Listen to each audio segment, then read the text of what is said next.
this unit is all about solving for polynomials and factoring polynomials. So in this specific example, it gives us a factor.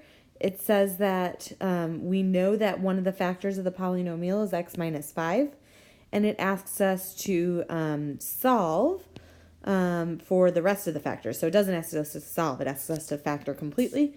So what I'm going to start out by doing is doing synthetic division. If you need a refresher on how to do synthetic division, there is a separate video for that. So I'm going to do some synthetic division because if this is a factor of this polynomial, I should get a remainder of 0. So then I get 5 times 13, 50, 65, and that is 4, 20, and a remainder of 0. So that confirms that x minus 5 is a factor. So if I were to write out my factoring progress so far, we would be able to say that that polynomial can be written as x minus 5 times 3x squared plus 13x plus 4. And then from there, I'm going to go ahead and try to factor the rest of this out further. So whether I want to do a box method or whatever other method works for you, I can factor this by getting 4 and 1 here. It definitely factors. So we can say that this is the same as x minus 5 times 3x plus 1 times x plus 4. And then I want to make sure that I factored completely, so I'm going to look at each of these and make sure that there's nothing that any of the individual terms have in common, or that none of these can factor any further. And because none of them can, that's how I know that I have factored completely and gotten my answer. Now this next problem is extremely similar to the last one. It's asking us to find all the roots, and it's given us one root, so the setup is going to be the same idea. We're still going to do synthetic division because we want to see what is left. Just notice that it's given us one of the roots. If it had given us the factor, it would have said x minus 2. So I no longer have to switch the sign here. Because they gave us the root, not the factor.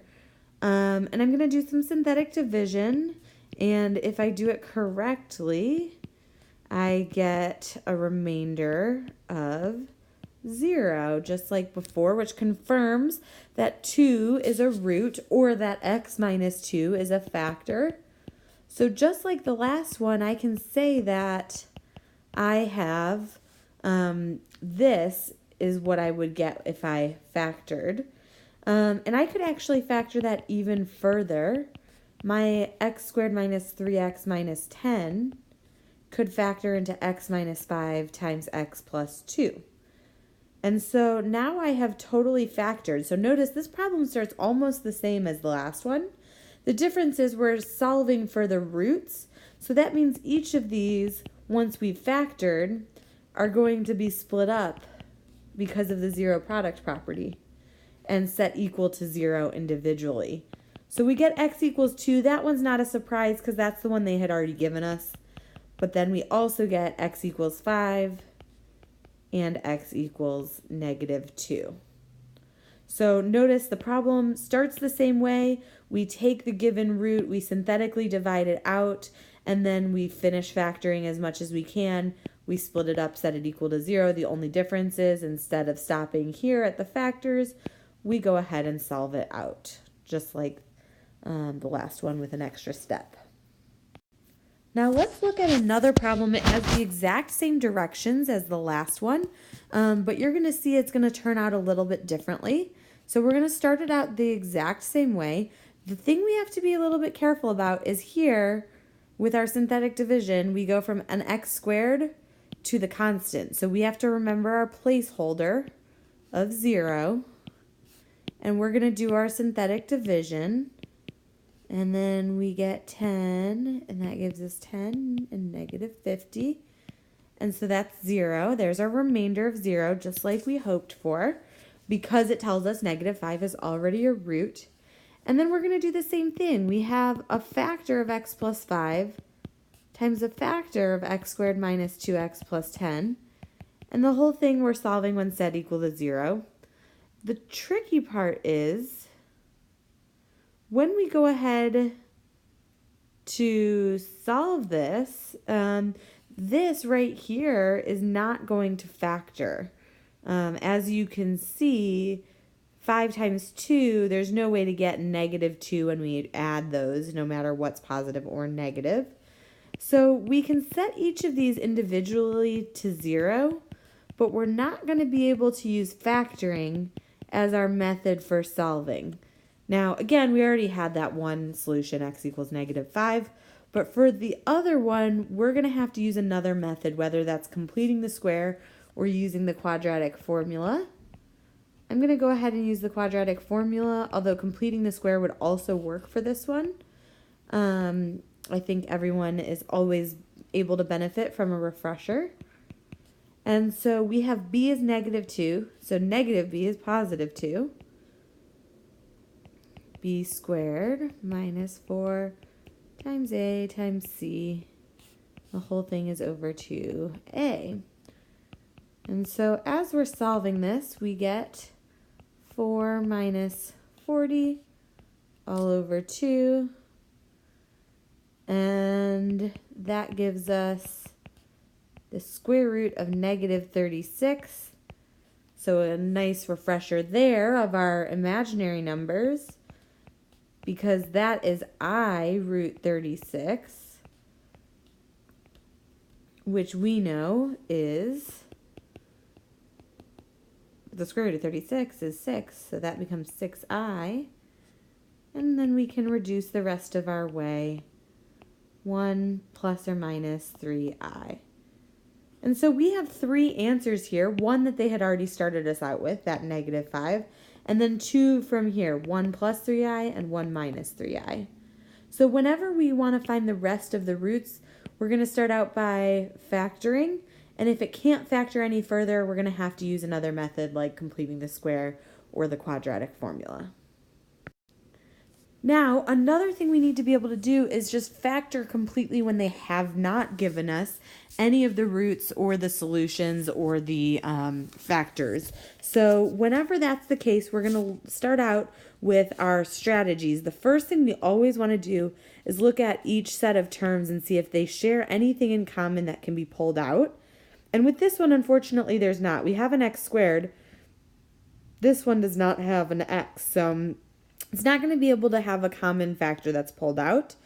Since it's an even number of terms, it's 4 terms, that clues me in that factor by grouping is going to be a good idea for a method. So I'm going to go ahead and write this as if it's 2 groups right here.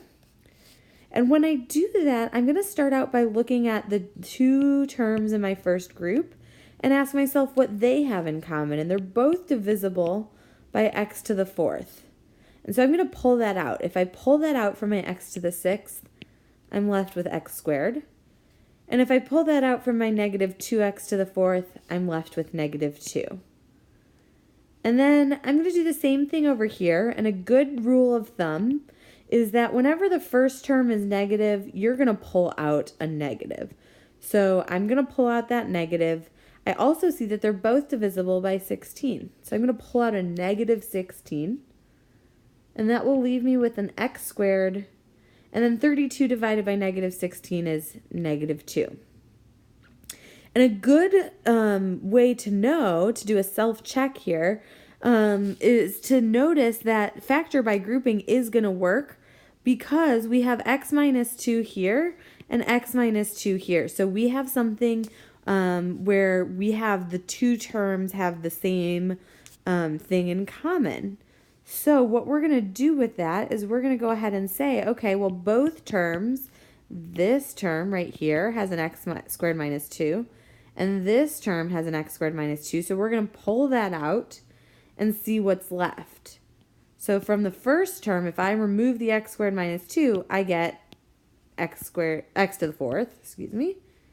And from the second term, if I pull out the x squared minus 2, I'm going to be left with negative 16. So I have successfully factored by grouping. That's the trick there. Group it into two groups, pull out what they have in common, and then notice that you get the same thing that you can pull out. The only thing is, I am not done factoring for this directive of factoring completely. In order to do that, I need to keep going. X squared minus 2 won't factor anymore, but x to the 4th minus 16 will factor more.